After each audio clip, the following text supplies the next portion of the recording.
doing day in, day out. Maybe a few niggling problems from time to time, but no real worries, nothing serious. I mean, it's not exactly living dangerously, is it?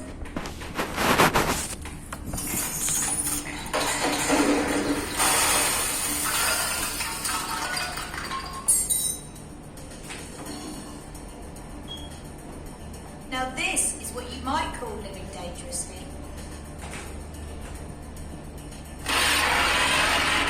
Holy moly. What most people do, you and me, that's not dangerous. There's no risks. It's not like being a stuntman. Not like him. Oh wow, how unexpected. Look, it's Britain's most famous stuntman, Mark Cass. Hello. Hi, Lucy. You know, you're wrong about what these people say at work. Very often, people doing ordinary jobs at work are better than I do. And you know why? Because they take things for granted. Not like me. Every time I do a job, I know the only way I'm going to survive unharmed is to not let anything take me by surprise. What I do is hazardous, but I know what the risks are, and I control them.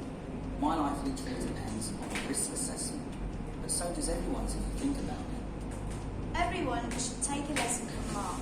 Think about it, be sure, leave nothing to chance. Mark has a simple checklist for staying alive.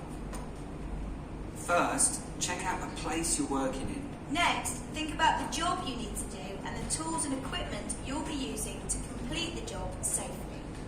And be sure you know what to do if there's an emergency. In just one short video, we obviously can't tell you how to avoid every type of hazard in the workplace. But what we can do is suggest a way of thinking about your job that will help you recognise the risks and keep on to them. Now Mark, while you get on with setting up the next stunt, I will take them through the Mark Cass Health and Safety Checklist for avoiding accidents and injuries at work, okay? I'll get the rest of the kit. Mark always makes sure he knows all the risks, he plans what he's going to do and takes nothing for granted. When he does those frightening stunts on telly and in movies, Mark leaves nothing to chance.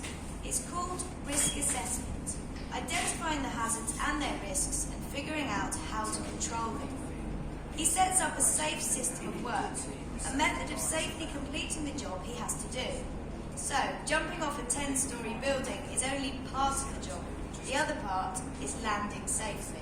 Every employer has to make sure there's a safe system of work for any job where there's a risk of harm or injury. It's the law. But it's also the law that you're responsible too, for your own safety and that of the others you work with. So for instance, the company may have to provide the machinery guards. It's down to you to make sure they're used. Take nothing for granted. Keep asking yourself, like Mark, what if? For him, the risk assessment never stops. That's how he stays alive and unharmed. Just guarding me just in case I do go up in flames or something. Actually, behind that glamorous and exciting facade of Mr. Mark Daredevil, there lurks, unseen, Mr. Mark, very, very careful.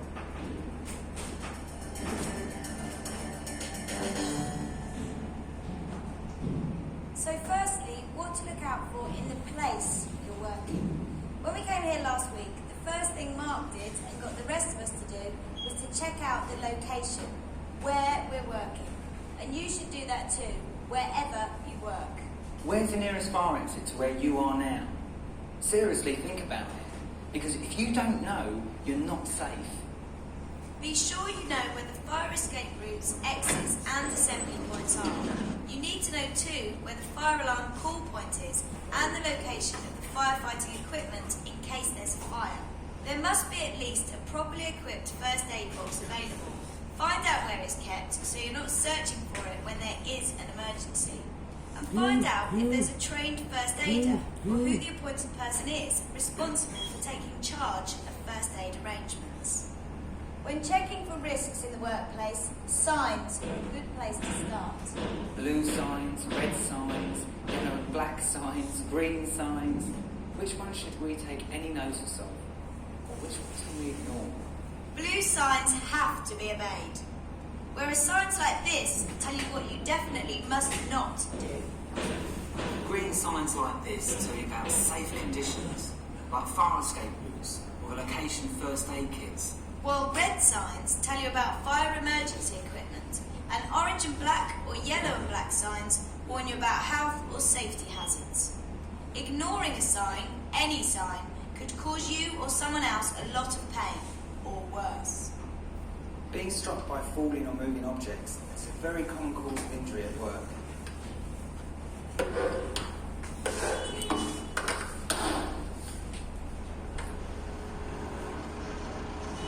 Forklifts, dumper trucks and the like don't mix well with people.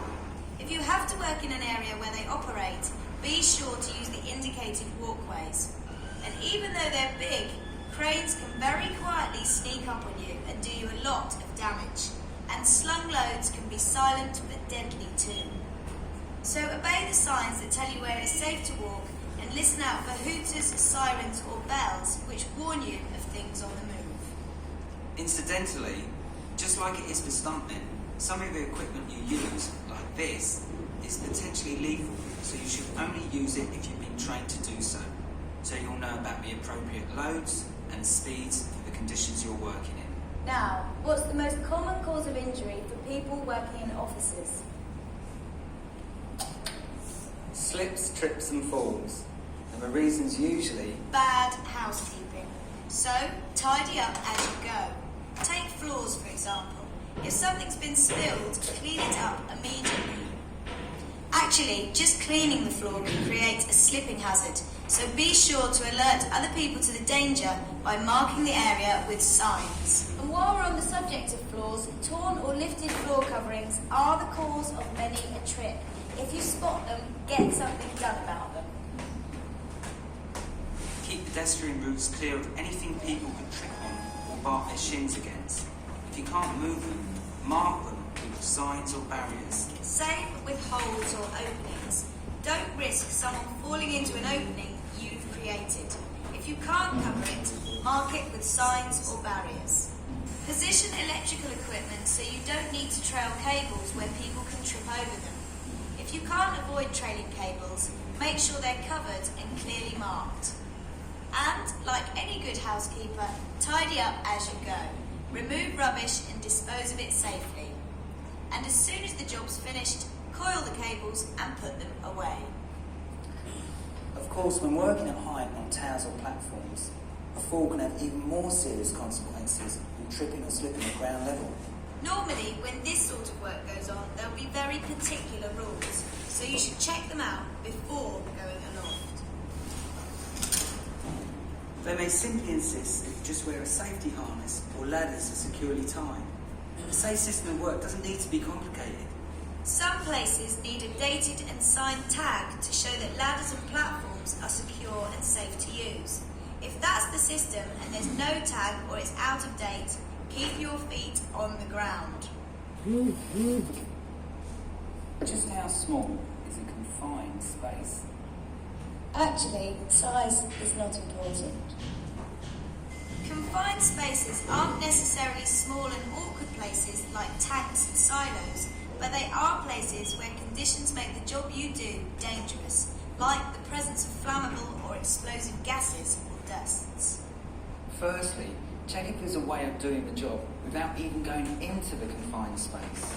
If not, Only enter and work in accordance with the safe system of work in operation.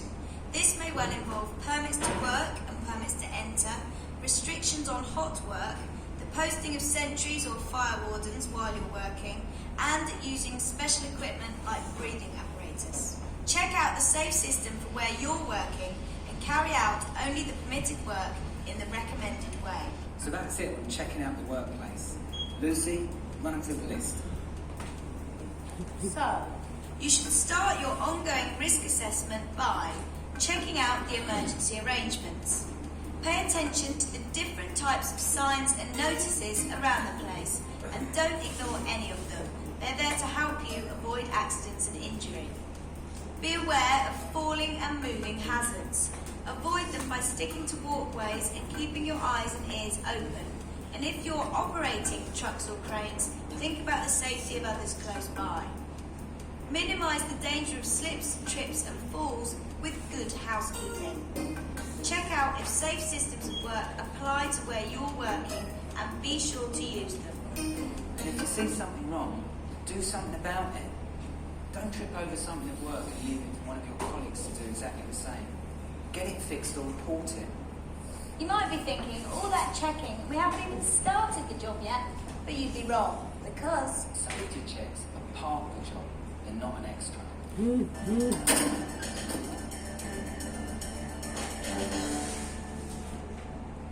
now, checking out the job you've got to do and the things you use to do it. In the job you normally do, what are the hazards and risks? Think about it carefully, because if you don't, you could be in trouble. When Mark does a job, the hazards and risks are pretty obvious. If the hazard is fire, then the risk is getting burned. If the hazard is being thrown against something, the risk is broken bones or bruises. So how does he minimise the chances of doing himself a permanent injury? I assess the job. I identify exactly what the hazards are and figure out what sort of damage they might do to me. Then, if I can't remove the hazard, and normally I can't because that's my job, I minimise the risk. It's a way of looking at the job that everyone should use. If there's a hazard, remove it. If you can't remove it, then minimise the risk by figuring out another way to do the job. It doesn't have to be complicated. If it's a fall or I'm being thrown, the simple answer is to have a load of boxes to fall onto or crash into. But to minimise the risk even further, I've got a last line of defence. And so have you. Know what it is? PPE, personal protective equipment. I have special kit for each type of stunt I do. If it's a fire job, I wear special clothing and a coolant gel to protect me. It's the same for virtually any job. If there are risks of injury, there'll probably be special equipment designed to help protect you. When you first use PPE, it may feel strange and possibly a bit daft, but you'll soon get used to it. And hey, all the others are looking as daft as you anyway. How can you be injured without even being involved in an accident? It's not possible, is it? Don't be so sure. Yeah, it's not all about cuts and bruises or squashed toes and burnt fingers. For instance, there's the problem of long-term exposure to high noise levels. The problem is, using the internet and not realise that actually going down. You have to get to the point of when yourself manage to someone close by, that the noise level is putting your hearing at risk. You should be wearing appropriate protection. If in doubt, seek advice, don't find out the hard way. And if it's you operating the noisy equipment, make sure not to use the only provided architecture and long-term hearing loss isn't the only problem with jobs like this. Too much vibration can be really harmful. If the equipment you're using vibrates a lot and you start to feel tingling or numbness in your hands after about 5 minutes, listen to your body. You could be heading for painful trouble if you ignore the early signs.